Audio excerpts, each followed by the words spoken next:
Bonjour à tous et bienvenue dans cette nouvelle vidéo. Je suis ravie de vous retrouver, j'espère que vous allez bien et qu'on va passer un bon moment ensemble.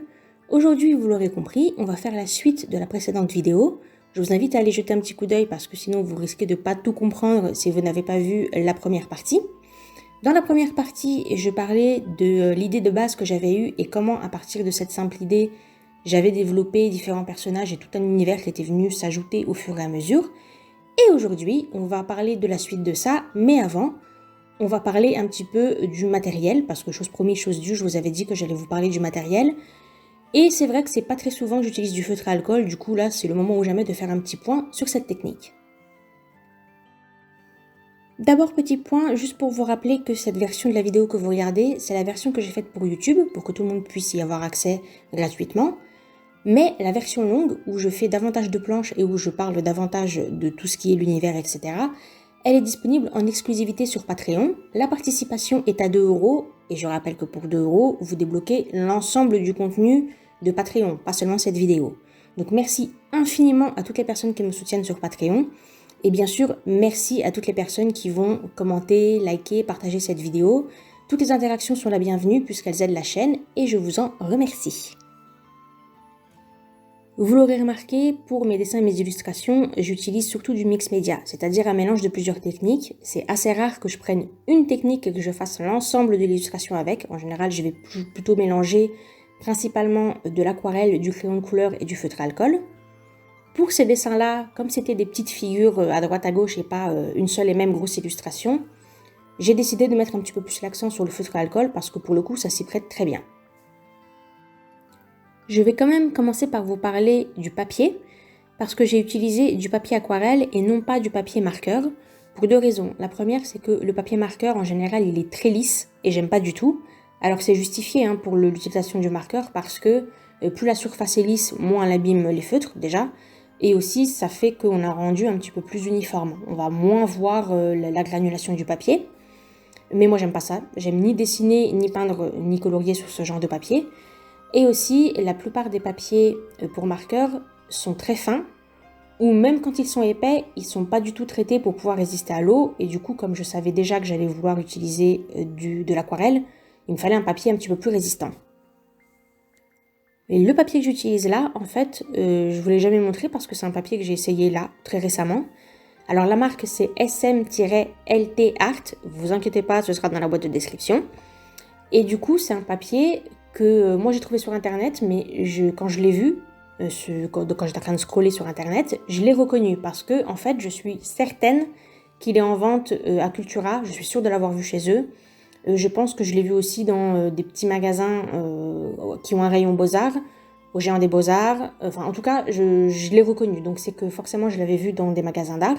Du coup ça c'est la bonne nouvelle parce que s'il vous intéresse, il sera facile à trouver pour vous également. C'est une marque qui donc est spécialisée dans le papier, ils en font plein de genres différents pour plein de techniques différentes. Moi j'ai pris l'aquarelle, notamment parce que j'ai voulu essayer leur carnet aquarelle. Alors plutôt bonne pioche, pour le coup, parce qu'il a 2 grandes qualités. La première, c'est qu'il a un format un peu inhabituel, un peu plus large que les formats A4, A5, A6 qu'on a l'habitude de trouver dans le commerce, donc ça c'était plutôt sympa. Et aussi, les carnets n'ont pas beaucoup de pages à l'intérieur. Donc déjà ils sont moins chers forcément. Celui que j'ai acheté, il est à 10,50 €, quelque chose comme ça. Donc on est quand même très loin des 20-25 € qu'on va avoir pour les carnets habituels. Là, je parle pour des papiers de bonne qualité, qu'on se mette bien d'accord. Et ensuite, le fait qu'il n'y ait pas beaucoup de pages, ça je vous l'ai dit plus d'une fois, c'est très encourageant parce qu'on finit les carnets beaucoup plus vite et du coup, on a la satisfaction d'avoir fini un carnet, d'avoir réalisé une œuvre entière, on arrive au bout. C'est toujours très grisant aussi de commencer un nouveau carnet, on est content de soi, c'est une vraie récompense en fait de finir rapidement un carnet. Quand je dis rapidement, tout est relatif, ça dépend des gens bien sûr, mais ce qui est sûr c'est que quand vous avez 20-25 feuilles, ça va évidemment beaucoup plus vite que quand vous en avez 50. Donc, je vous le conseille. Aussi, pour les gens qui font occasionnellement de l'aquarelle mais qui n'ont pas une utilisation hyper fréquente, avoir un carnet qui a moins de feuilles et qui du coup est moins cher, ça peut être pas mal aussi, plutôt que d'acheter tout de suite un énorme carnet. Niveau qualité du papier, on est sur du papier cellulose, donc on n'est pas sur de la qualité professionnelle, ce qui explique aussi le prix. Mais ma foi, c'est un sketchbook, donc si vous n'avez pas besoin de réaliser des œuvres hyper complexes à l'aquarelle, le papier cellulose, ça fait très bien le job. Et ça a la qualité de capter un petit peu mieux les autres techniques du genre feutre à alcool, le crayon de couleur, etc. Du coup, c'est plutôt pas mal. Ça ressemble, le papier cellulose, c'est ce qui est utilisé pour les papiers mix média. Vous savez, les papiers multitechniques. Donc ça ressemble énormément. Je dirais que la principale différence, c'est que la version aquarelle, en général, le papier est plus épais que les versions mix média. Et du coup, il résiste un petit peu mieux à l'eau. Mais voilà, sinon c'est la seule différence. Niveau qualité, si vous avez l'habitude du papier multitechnique, vous ne ferez pas la différence avec ce papier-là.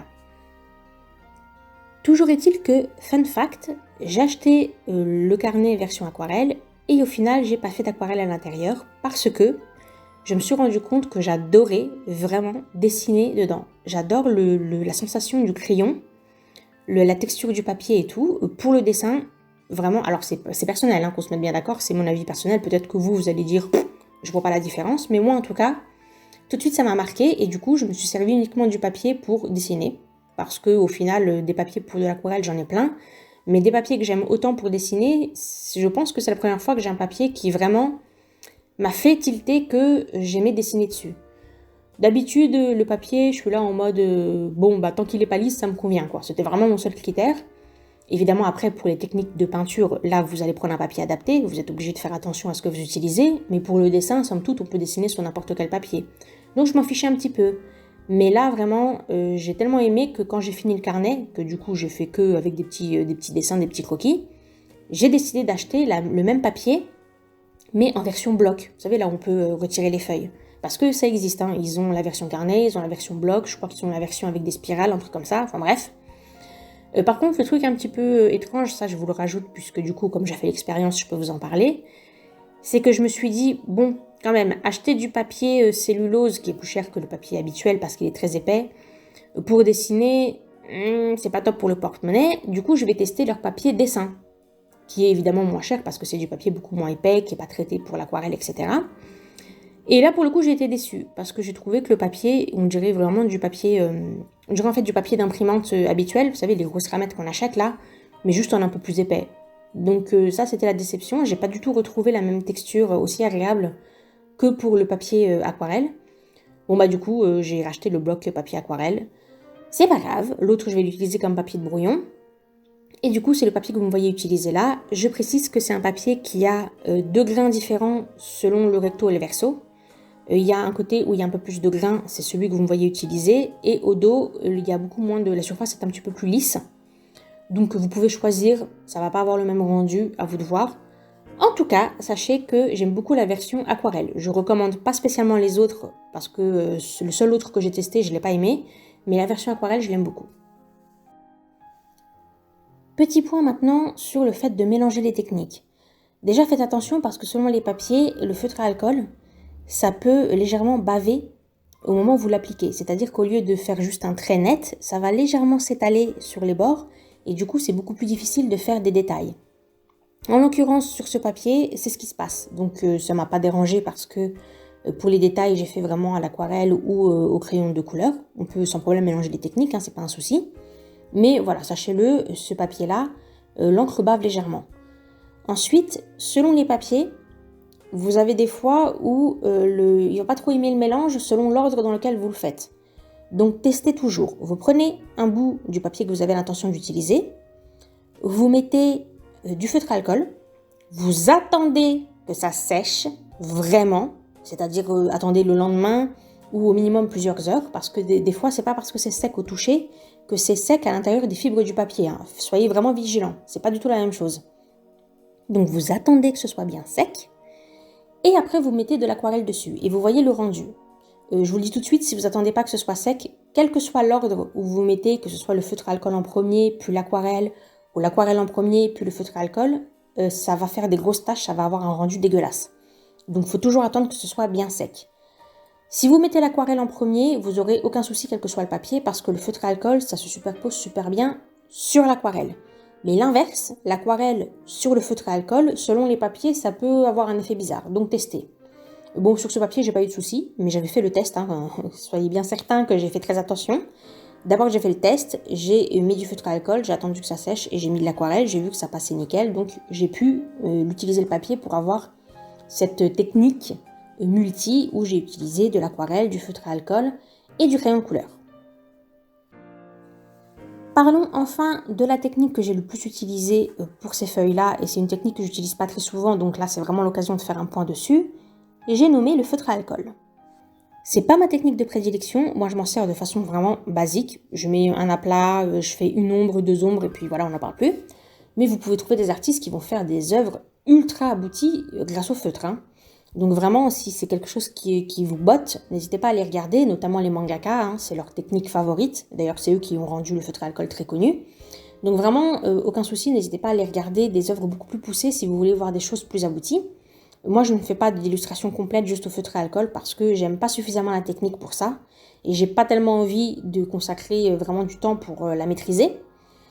Je sais aussi que beaucoup de très jeunes personnes, des gens qui aiment beaucoup les mangas, qui voudraient faire leur BD, etc., utilisent du feutre à alcool. Tout simplement parce que c'est très facile à utiliser. Tu prends ton feutre et c'est bon, c'est prêt. C'est pas comme la peinture où tu dois acheter les tubes, les palettes, les pinceaux, t'as ton pot d'eau, tes chiffons et tout. Non, le feutre, c'est vraiment très simple d'utilisation. Attention toutefois, il y a 3 points très importants à maîtriser avec le feutre à alcool.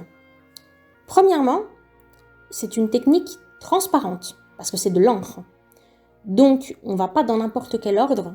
Quand vous utilisez vos feutres, si vous faire les parties claires, les parties foncées, les ombres, etc., vous devez anticiper, parce que vous ne pourrez pas effacer ce que vous avez fait. Donc, si vous avez utilisé une couleur trop foncée, vous ne pouvez pas corriger en mettant une couleur plus claire dessus. Vous serez bloqué avec la couleur que vous avez posée.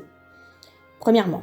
Deuxièmement, vous devez jouer sur la transparence pour faire certains effets de fondu ou certains dégradés ou jouer sur la théorie des couleurs. Quand vous superposez certaines couleurs, vous aboutissez à une autre couleur, etc. etc. Donc ça aussi, ça demande de la maîtrise et de l'entraînement.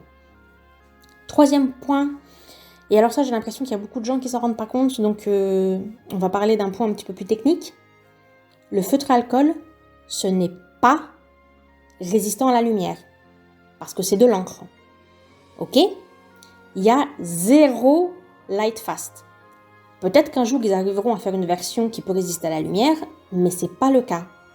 En quoi est-ce important ? Si vous utilisez ça dans des carnets ou dans des feuilles que vous allez ranger dans des classeurs, etc., ça n'a aucune importance, parce que votre encre elle va être protégée du fait qu'elle sera dans l'ombre. Mais si jamais vous faites des œuvres que vous voulez accrocher au mur, ou que vous pensez pouvoir vendre de qualité professionnelle, etc., je sais pas, même vous faites un cadeau à votre tata et vous pensez qu'elle va l'accrocher au mur, attention, l'encre va disparaître. Au bout de quelques semaines, au bout de quelques mois, ça va s'effacer. Ça ne résiste pas aux UV de la lumière naturelle. La seule façon de pallier à ça, c'est soit d'utiliser un vernis anti-UV, comme moi j'utilise sur mes tableaux, mais je vous préviens, ça va ralentir le processus, ça va pas l'éliminer, ça va juste protéger un peu plus longtemps. Soit d'utiliser un cadre dont le verre a une protection anti-UV. Voilà, c'est la seule chose que vous pouvez faire pour éviter que le dessin se dégrade trop rapidement, mais sachez qu'il se dégradera quoi qu'il en soit. Donc ça, faites très attention. L'encre à alcool, ce n'est pas light fast. Maintenant, on va aborder le point le moins cool du feutre à alcool, à savoir son prix. Mais oui, le feutre à alcool, c'est la technique la plus chère qui existe. Non bon ok, le pastel à l'écu aussi c'est hyper cher. Mais les deux là, vraiment, elles sont de loin beaucoup plus chères que les autres techniques. Et j'ai l'impression que les gens ne s'en rendent pas trop compte parce qu'ils achètent leur feutre. Le feutre en lui-même, il n'est pas très cher à l'achat dans le sens où c'est entre 3 et 5 euros selon la technique. Ce que moi je trouve déjà très cher pour un feutre, mais bon, bref. Psychologiquement, ça passe mieux que d'acheter un tube de peinture à 15 euros. Vous voyez ce que je veux dire ? La différence, c'est que votre feutre à alcool, vous allez faire 3 illustrations avec et il va être dead, mort. Alors que votre tube de peinture à 15 euros, il va vous faire plusieurs années. Et ouais, c'est ça qu'il faut regarder. Ce qu'il faut regarder, c'est combien ça vous coûte à l'achat par rapport au temps que ça va vous durer. Des fois, il vaut mieux payer plus cher, investir plus cher au début, mais savoir que dans plusieurs années, vous aurez toujours l'utilisation de ce que vous avez acheté, plutôt que d'acheter petit, mais au bout de 2 mois, être obligé de racheter encore et encore, et puis 2 mois après, encore et encore, etc., etc. Parce que si vous regardez comme ça, vous allez vite vous rendre compte que le feutre à alcool, c'est vraiment, vraiment un panier percé. Les techniques les moins chères, c'est l'aquarelle et la gouache. Après, au-dessus, vous avez encore les autres techniques de peinture. Après, au-dessus, on a le crayon de couleur, parce que ça s'utilise quand même assez vite, un crayon de couleur. Après, évidemment, si vous vous en servez que pour faire des contours, comme moi je fais, effectivement, votre crayon il va durer très longtemps. Mais si vous faites vraiment une utilisation normale, entre guillemets, que vous faites des illustrations entières au crayon de couleur, ça va partir aussi assez vite. Après, encore au-dessus, on a le feutre à alcool, et je pense que le plus cher du plus cher, c'est le pastel à l'écu. Jusqu'ici, j'ai pas vu plus cher dans les techniques traditionnelles, j'entends, j'ai pas vu plus cher. Le plus ironique avec le feutre à alcool, c'est que ce qui coûte le plus cher, c'est même pas l'encre que vous utilisez, c'est en fait le corps du feutre, donc la partie rigide du feutre, l'objet en tant que feutre. Ça représente au minimum 30% du prix du feutre, ce qui est quand même énorme. Donc si vous pouvez trouver des versions avec des recharges, c'est beaucoup mieux. Sachez que j'ai essayé énormément de marques, que ce soit des marques haut de gamme, des marques qui n'existent plus, des graphites, des pro-marqueurs, même les marques là, de Wish, les gros paquets où tu as 50 feutres pour 10 € là. Tout ça j'ai essayé. Au niveau de l'encre en elle-même, il n'y a pas de différence de qualité. Sincèrement, je ne fais pas la différence entre le jaune foncé de chez Action, comment ça s'appelle, les twin markers de chez Action, et les jaunes foncés de Copic, je vois pas la différence. Les couleurs sont différentes selon les marques, mais ça c'est eux qui choisissent leurs couleurs. Mais je veux dire, la qualité de l'encre en elle-même, il n'y a pas de différence. Vous n'aurez pas un plus joli rendu si vous utilisez des Copic que si vous utilisez des Pro Markers ou les twin markers de chez Action. Quoi qu'il en soit, je vous déconseille très très très fortement les marques moyen et bas de gamme. Pour deux raisons. La première, c'est que le feutre va sécher hyper vite parce qu'en fait, l'objet est mal foutu. Donc les feutres ne sont pas hermétiques, donc l'encre sèche en fait avec l'air qui va s'infiltrer, ça sèche et du coup votre feutre c'est poubelle. Donc certes il vous a pas coûté cher mais il vous aura servi à rien. Ensuite, le souci de ces feutres là c'est que très souvent on est obligé de les acheter soit en lot, soit en tout cas il n'y a pas de recharge. Alors ça aussi c'est un vrai problème parce que non seulement du coup forcément ça vous coûte plus cher, en plus on va évidemment pas utiliser toutes les mêmes couleurs à la même vitesse, il y a des couleurs qu'on va utiliser beaucoup plus que d'autres. Du coup c'est quand même un peu chiant de devoir racheter un lot entier pour juste une ou deux couleurs. Là on perd en fait l'économie qu'on faisait à l'origine, on le perd puisqu'on est obligé de racheter des lots entiers et de cumuler des doublons de feutres qui nous servent à rien. Et le fait qu'on puisse pas avoir de recharge, ça aussi c'est un vrai problème. Donc dans l'idéal, on va plutôt privilégier des marques qui vendent des recharges. Comme ça vous achetez votre feutre de base, et après vous rachetez juste l'encre. Vous n'êtes pas obligé de repayer à chaque fois pour l'ensemble du produit. Mais là aussi il y a un problème, c'est que déjà beaucoup de marques ne font pas de recharge. Ou alors ça fait comme Graphite, je me souviens qu'à un moment ils proposaient des recharges, mais c'était seulement pour certaines couleurs. Alors je ne sais pas, les feutres alcool, de façon générale, ça fait pas mal de temps que j'en ai pas acheté, peut-être 2 ans, quelque chose comme ça. Du coup je ne sais pas s'il y a eu des améliorations. Là je vous parle par rapport à l'expérience que j'en avais la dernière fois que j'en ai acheté. Donc notamment les graphites, la dernière fois que j'en ai acheté c'était il y a 2 ans, et ils vendaient que quelques couleurs avec des recharges. Pour les autres, il fallait racheter le feutre. Et même quand on peut avoir la recharge, il faut faire attention à la qualité du feutre, parce que je me souviens que les brushits de graphite, donc c'est la version avec la mine pinceau, il n'y a pas moyen d'acheter des recharges, parce que le feutre, il s'éclate tellement vite, genre la mine, au bout de 2-3 utilisations, elle est dans un tel état, que de toute façon, tu es obligé de racheter le feutre. Du coup, ça n'a aucun intérêt d'acheter la recharge, puisque tu es obligé de racheter le feutre en entier. Donc ça, il faut faire attention. Faut bien admettre que Copic, certes, ils sont très chers, mais les feutres, franchement, moi, tous les feutres que j'ai vidés, les mines, elles étaient encore parfaitement utilisables, en bon état. Enfin, il n'y avait aucun souci pour mettre une recharge. Donc ça, il faut faire attention. Il faut faire attention à la qualité de la mine, parce que si vous achetez la recharge, mais que la mine, elle est tellement abîmée qu'au final, vous êtes obligé de racheter le feutre, vous n'êtes pas tellement plus avancé. Au niveau des marques qui proposent des recharges, il y a Graphite du coup, mais pour autant que je sache, c'était seulement quelques couleurs qui étaient disponibles, ce qui est un petit peu dommage. Et il faut qu'ils aient amélioré leur feutre parce que les brushits, en tout cas, c'était une catastrophe. Ensuite, on a Copic, évidemment. Alors, les recharges, elles piquent un petit peu quand on les achète, mais il faut bien admettre que ça reste quand même moins cher que de racheter encore et encore et encore le feutre. Et il y a une autre marque que vous connaissez probablement pas parce qu'elle n'est pas distribuée en France, qui est la marque Touch de Shinhan. Alors attention, cette marque Touch, elle a été beaucoup plagiée, fait en version cheap, vendue sur Wish, etc. Donc confondez pas les deux. La version de Shinhan, elle est au même prix que tout ce qui est Copic, ProMarker, graphite, etc. Donc on n'est pas sur du hyper cheap, mais on n'est pas hyper cher non plus. C'est une marque sud-coréenne, Shinhan. C'est une très bonne marque de peinture, matériel de dessin, etc. Et donc ils ont une gamme de feutres à alcool avec des très belles couleurs. Le souci, c'est que comme c'est pas distribué en France, si vous voulez leur feutre et acheter les recharges, il faut que vous planifiez un minimum, parce que vous n'allez pas acheter un feutre à l'étranger, vous allez plutôt passer une commande globale. Mais sachez que je les ai testés et que vraiment les feutres sont très sympas, les couleurs sont très jolies. En fait, ils ressemblent vachement à des Copic, hein. Il n'y a quasiment aucune différence. Bonne nouvelle toutefois pour les personnes qui consomment beaucoup de feutres à alcool.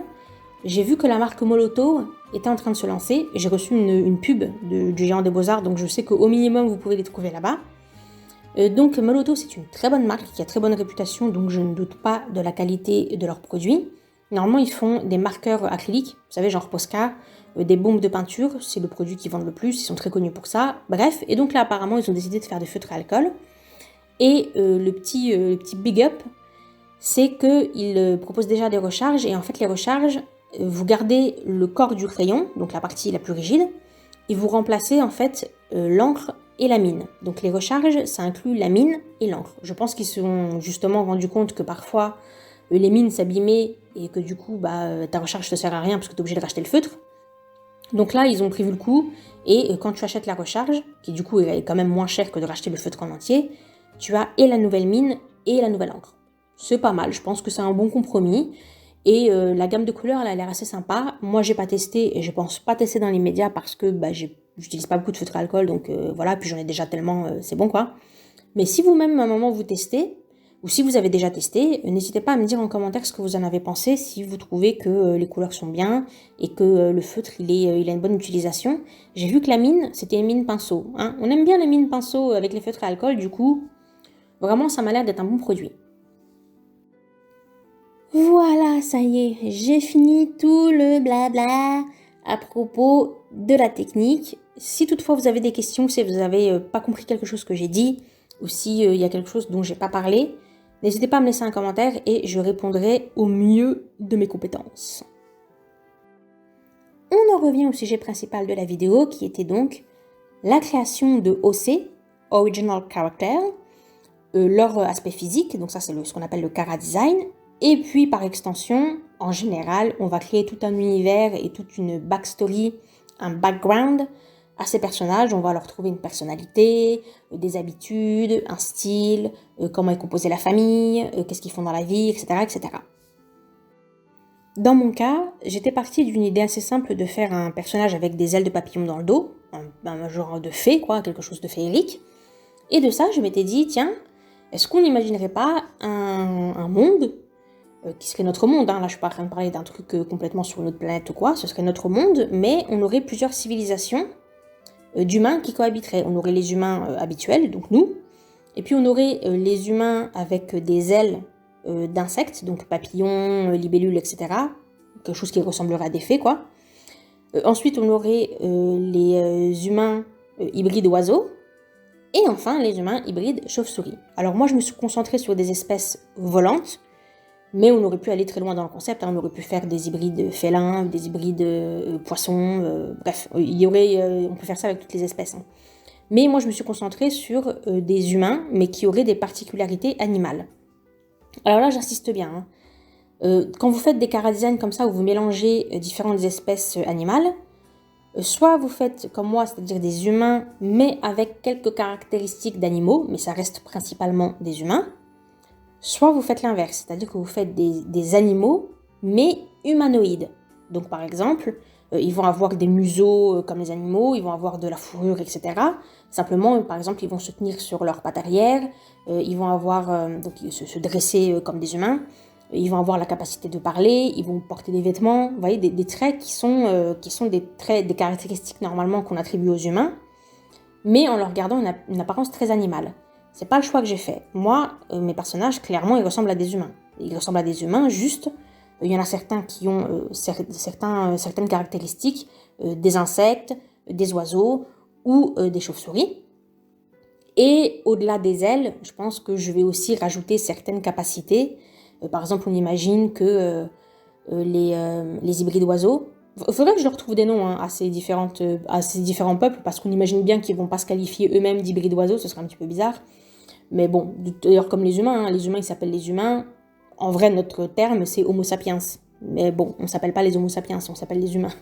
Donc il faudrait qu'on se trouve comme ça, que je trouve des termes pour chacun d'eux. Bref. Et donc par exemple, les hybrides oiseaux, on pourrait dire qu'ils auraient une excellente vue, parce que les oiseaux ont une excellente vue, notamment les rapaces. Donc il y a moyen de trouver des petits trucs comme ça. Pourquoi pas aussi modifier certains aspects physiques. J'avais déjà décidé que pour les oiseaux et les chauves-souris, donc les hybrides oiseaux, les hybrides chauves-souris, les ailes seraient rattachées au bras, au lieu d'être dans le dos comme on le fait souvent avec les représentations classiques. Non, ce serait vraiment leurs membres avant, comme dans la réalité, puisque les chauves-souris, leurs ailes, c'est leurs pattes avant, et les oiseaux, leurs ailes, c'est leurs pattes avant aussi. Donc eux, ce serait directement rattaché à leurs bras.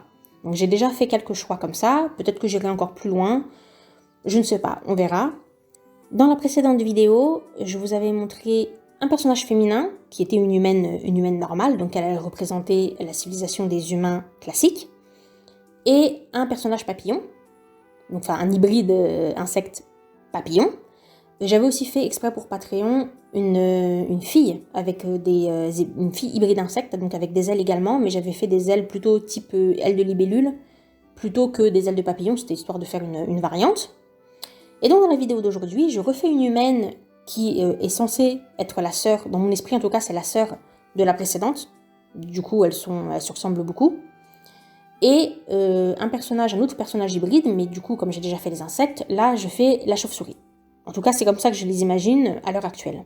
Donc avec ces grandes ailes qui pendent, et j'aime beaucoup parce que je trouve que alors là, pour le coup ça rejoint mon idée de départ qui était ce côté cap qui pend, bah là ça marche vachement bien avec les ailes de chauve-souris parce que c'est tellement grand que quand elles sont repliées, bah ça fait comme une cape qui tombe, qui va des bras jusqu'au dos, et j'aime assez l'idée. La dernière fois, donc, je vous avais expliqué le déroulé de mes idées, comment j'étais partie d'une idée basique et que j'avais fini par créer différentes civilisations d'hybrides, humains, animaux, etc. Là, je vais vous parler un petit peu plus de l'histoire de fond. Vous avez été quelques-uns à me poser des questions et à suggérer des choses, et je vous en remercie, ça m'a fait super plaisir. Du coup, là, je vais vous en parler un petit peu plus. Mais là, au lieu de vous parler purement du chara-design, je vais plus vous parler de l'univers tel que je me le suis imaginé. Parce que c'est ce qui est super quand on crée des personnages. C'est que petit à petit, on commence à les imaginer dans des situations. Et du coup, on commence à, malgré nous presque, à créer forcément tout l'univers qui va autour. La technologie, le niveau de civilisation, le langage, comment ils communiquent entre eux, etc. Dans ce monde, chaque civilisation, donc les humains d'un côté, les hybrides insectes de l'autre, les hybrides oiseaux de l'autre et les hybrides chauves-souris de l'autre, vivraient en paix, mais chacun sur son propre territoire et plutôt pas trop mélangés. Il y aurait des échanges, c'est-à-dire que ce ne serait pas interdit par exemple pour un hybride oiseau d'aller chez les humains, mais ce ne serait pas quelque chose de très répandu. On serait plutôt chacun de son côté. Notamment parce qu'on n'aurait pas du tout les mêmes coutumes, pas les mêmes modes de vie, et puis pas les mêmes besoins. Forcément, il y aurait différentes façons de se nourrir, etc. Et puis quand tu as des ailes, tu as besoin de beaucoup plus de place que quand tu n'en as pas. Et vous voyez, il y aurait certaines petites choses comme ça, purement techniques, qui feraient que le monde des humains serait pas très bien adapté aux personnes qui auraient des ailes, etc. etc. Donc il n'y aurait pas un rejet des uns des autres, mais déjà il y aurait des préjugés, parce que on le sait, c'est toujours comme ça. Dès qu'une espèce a une certaine forme d'intelligence, il faut qu'il y ait du rejet. Et voilà, il y a les choses très positives, mais il y a aussi les choses négatives. Et chacun vivrait tranquille de son côté, avec ses petits préjugés, mais bon, pas bien méchants. Il n'y aurait pas de conflit, en tout cas, il n'y aurait pas de guerre ou de choses très violentes telles qu'on l'a dans notre monde réel. Évidemment, quand on pense à chaque civilisation qui aurait son territoire, on se demande comment ce serait réparti du coup sur la planète. Dans mon esprit, il n'y aurait qu'un seul continent qui serait habité, et ce serait le continent Eurasie, et encore pas l'intégralité de l'Asie. On serait plus concentré sur l'Europe, tout simplement parce que c'est la zone tempérée, Donc c'est là que c'est le plus facile de vivre, entre guillemets, parce qu'on n'a pas de grosses catastrophes chez nous. Vous savez, on n'a pas, déjà, on n'a pas de désert, on n'a pas d'ouragan, on n'a pas de terribles tremblements de terre, on n'a pas la saison des pluies, avec un très gros taux d'humidité, etc. Donc je me suis dit, c'est, on va dire, la zone où il y a le moindre mal et où on pourrait plus facilement s'adapter pour les différentes espèces. C'est comme ça que je le visualise en tout cas. Et le reste du monde aurait été tellement exploité et abîmé par les précédents humains, avant même l'apparition des hybrides, c'est-à-dire notre civilisation à nous, actuelle. Ils auraient tellement abîmé, pollué la terre, ils auraient tellement abîmé les ressources, que non seulement ça aurait mis en danger l'espèce humaine, et du coup elle se serait considérablement réduite, mais en plus de ça, ils auraient décidé de déserter en fait toutes ces zones-là, et ils les auraient laissées en quelque sorte en terre sauvage interdite, et se seraient repliés sur des espaces très délimités, et on vivrait là. Alors on aurait d'un côté les humains, un peu plus loin on aurait les hybrides insectes, etc., etc. Et donc on irait des humains jusqu'aux derniers, les plus éloignés, les plus proches des terres interdites, genre la limite de là où c'est peuplé, ce seraient les hybrides chauves-souris.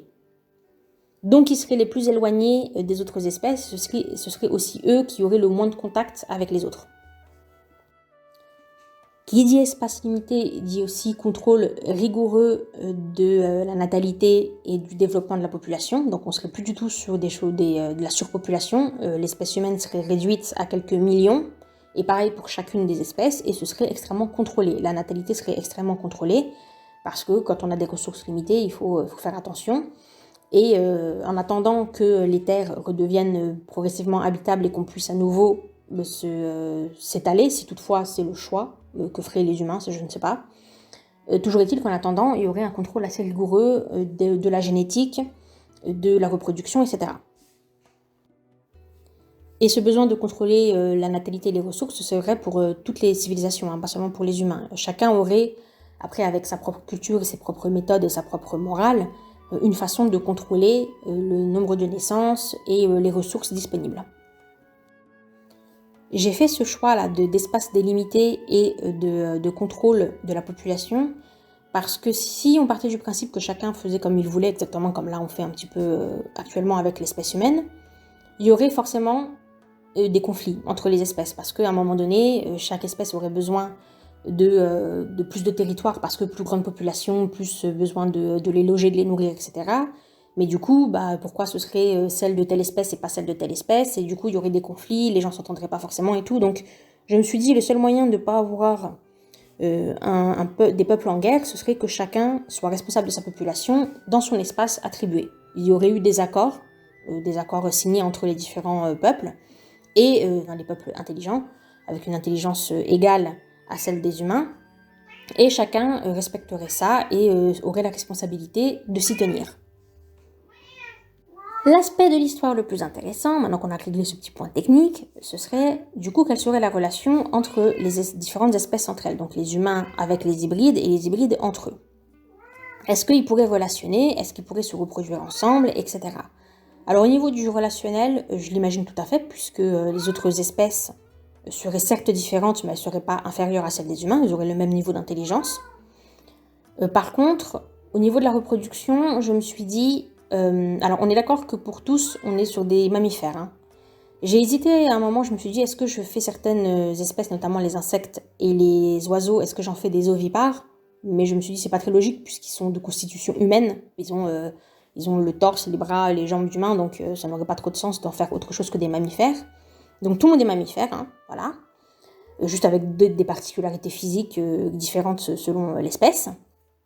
Mais les hybrides entre eux, je pense pas qu'ils pourraient se reproduire, c'est-à-dire qu'ils pourraient relationner, ça, il n'y aurait pas de loi qui l'interdirait, mais avoir une descendance, ça, ce serait pas possible, parce que je pense qu'il y aurait trop de conflits au niveau de la génétique.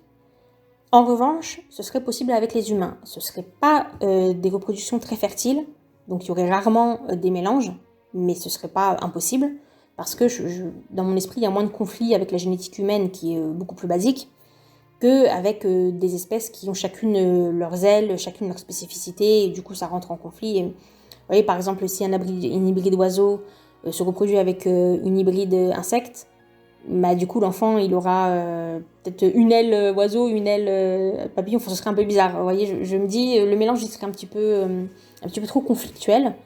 Alors évidemment, on pourrait décider que l'enfant aurait seulement une des deux génétiques qui prendrait le dessus, mais du coup, il serait porteur d'autres gènes qui seraient récessifs. Enfin bon, bref, ça me paraissait un petit peu compliqué. Donc je me suis dit, pour simplifier le truc, au moment en tout cas où j'en suis dans ma réflexion, peut-être que je changerai d'avis, hein, mais au moment où j'en suis de ma réflexion, je me suis dit non, non.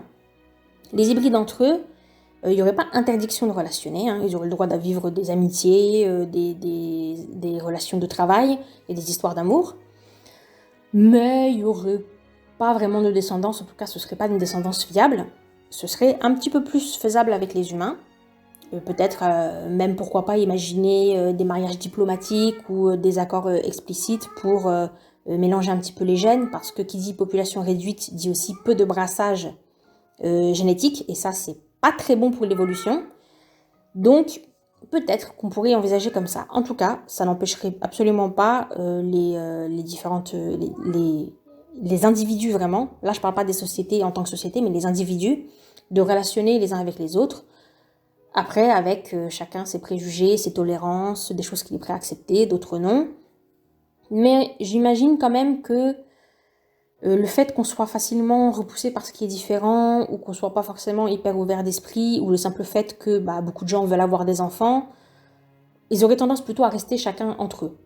Vous voyez ce que je veux dire? Ce serait pas choquant, ce serait pas mal vu ou puni ou quoi que ce soit s'il y a des relations interespèces, mais ce serait pas la majorité, ce serait pas la norme. Parce que si tu veux des enfants, tu peux pas, du coup, tu vas pas t'engager dans une relation qui serait par définition stérile.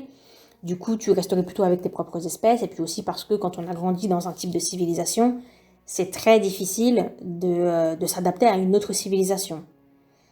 Aux individus, mais même à la civilisation en elle-même. Parce que comme je vous le disais, on imagine que une ville qui serait construite pour des personnes qui sont capables de voler serait pas tout à fait pareil qu'une ville pour les humains. Ce serait pas les mêmes types d'habitation, ce serait pas les mêmes routes, etc. Mais qu'on soit bien d'accord, hein, si je devais faire une histoire, un vrai scénario, un scénario de BD ou quoi, clairement ce serait basé sur ça, ce serait basé sur la relation entre la civilisation humaine et notre civilisation, parce que tout l'intérêt ce serait de jouer là-dessus, comment ils se découvrent, comment ils apprennent à se respecter malgré les différences, etc. C'est tout l'intérêt de créer des mondes comme ça avec différentes espèces intelligentes, je veux dire. Intelligentes dans le sens humain du terme. Hein. Loin de moi l'idée de dire que les animaux sont pas intelligents, mais on peut pas communiquer de la même façon. Là, je parle de gens qui auraient bâti une civilisation. J'ai déjà pas mal d'idées un petit peu à droite à gauche comme ça, mais j'ai pas encore un scénario de fond qui formerait la cohésion entre toutes ces idées. Alors évidemment, je pourrais simplement juste axer l'histoire sur la relation, vous savez, comme on fait dans les romances ou quoi.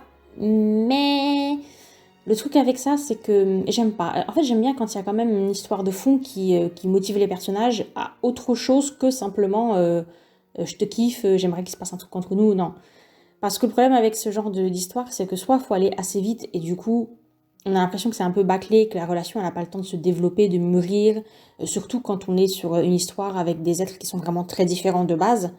On peut pas croire que ça va se passer comme ça en un claquement de doigts et c'est bon, la relation elle est faite. Encore entre deux humains, oui, mais avec des grosses différences, des gens qui ont des grosses différences de comportement ou de culture, ça paraît pas très crédible. Mais si ça s'éternise trop, bon, on a tous déjà lu des shoujo, 8 tomes pour s'effleurer un doigt, non, c'est bon quoi. Vraiment non. C'est pas possible non plus. C'est pour ça que j'aime bien l'idée d'avoir une histoire de fond avec quelque chose d'un peu plus intriguant, déjà parce que ça apporte de la profondeur à l'univers, et aussi parce que ça permet de pas être focalisé juste sur l'amitié, la romance, les relations, mais de développer et surtout de donner une excuse aux relations pour se développer. C'est pas juste on se croise de temps en temps, on va au cinéma, on va boire un verre et puis c'est bon, notre relation elle se développe. Non, en général, quand on crée des connexions avec les gens, c'est parce qu'il y a quelque chose qui nous a rapprochés. Ça peut être un intérêt commun par exemple. Donc c'est pour ça que j'aimerais bien trouver une idée plutôt que simplement avoir des petits bouts de morceaux, de scènes ou de scénarios à droite à gauche. Bon, ça c'est mon point de vue personnel, mais évidemment chacun fait comme il veut. Si vous avez envie de faire une histoire construite de façon différente, il n'y a aucun souci. Là je parle juste pour mon cas précis à moi. Et bien voilà, je crois qu'on est arrivé au bout de ce petit blabla sur mes personnages et sur l'univers que j'ai créé en fonction de ces personnages. J'ai encore d'autres idées, mais je vais pas tout balancer en vidéo parce que imaginons, je dis bien imaginons, ça n'arrivera pas, mais imaginons que je décide de faire effectivement un vrai scénario autour, une BD ou je ne sais quoi, ce serait un peu dommage que j'ai tout balancé avant, que j'ai spoilé toute l'histoire, donc on va essayer de garder un petit peu de mystère, même si, bon, je me connais, hein, c'est très souvent que j'ai des envies comme ça de faire des scénarios et des BD et tout, et puis au bout de quelques semaines, j'en ai marre de tourner en rond dans le même type d'histoire, le même type d'univers, les mêmes personnages et tout, et finalement je lâche l'affaire. Mais bon, toujours au cas où, je garde ces petites idées dans un coin et je me dis, voilà, on sait jamais. Si un jour tu y reviens, si un jour tu décides de développer ça, au moins tu n'auras pas tout révélé et il y aura quand même un petit peu de surprise et de suspense. Et puis c'est bien aussi de ne pas tout dire parce que des fois, on change d'idée entre temps, on change d'avis et ça paraît plus cohérent quand on n'a pas annoncé quelque chose qui était complètement contraire avant. Plutôt que de dire quelque chose, de dire que ça sera comme ça, comme ça, comme ça, et finalement quand on fait l'histoire, on a changé d'avis et ça colle plus trop. C'est mieux quand même de rester un petit peu discret des fois. Merci d'avoir regardé cette vidéo, j'espère que vous avez passé un bon moment avec mon blabla et mes dessins, j'espère qu'ils vous plaisent et que vous avez aimé m'entendre parler des idées et des personnages. Peut-être même, pourquoi pas, que ça vous a inspiré, ce serait vraiment top. Merci à toutes les personnes qui me soutiennent, que ce soit sur Patreon, que ce soit ici, sur les réseaux. En plus, vos messages sont toujours adorables, donc merci infiniment à vous tous. On se retrouve bientôt pour une nouvelle vidéo. Et d'ici là, portez-vous bien. Bye!